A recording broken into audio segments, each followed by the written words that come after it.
guys, maadjong adlaw or maadjong gabi kanatong tanan. Mapadayon na pagko sa akong pagtudlo sa piano lesson online. So akong topic karon ni tudlo is mga nota sa linya. Notes on the lines of the staff. So ang staff is namin si Zay. 5 ka line ng staff. Kining staff is swatanan ni sa mga nota sa piano, violin, guitar. So nazay 5 ka linya. 1, 2, 3, 4, 5.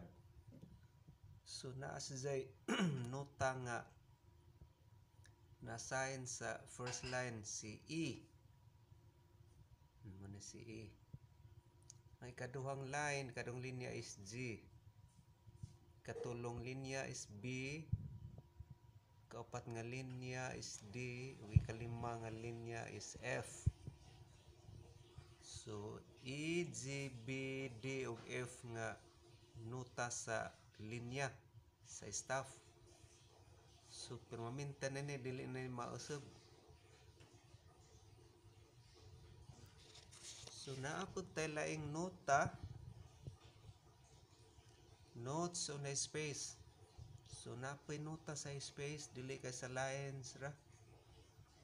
Kaning space is between two line. First line, second line kana sa taliwa mo na space. So naay mga nota sa space. Ang primerong space is F. Ikaduhang space is A.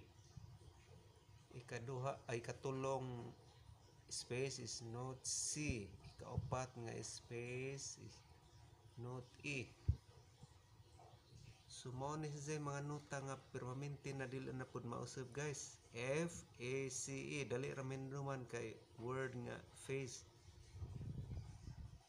So mao ni sila mga nota sa lines o sa space sa musical stuff. So manghinaot ko nga naamoy makatunan sa akong itudlo karon. Labi na gayud sa mainteresado nga makabao mo basag nota nga wa jay kagastos pag eskwela way kagasto kwarta pero interesado mo na ako ning tuyo pagtudlo aron aduna may makatunan sa akong itudlo karon. Daghang salamat og mayong gabi or mayong adlaw kaninyong tanan. God bless you all.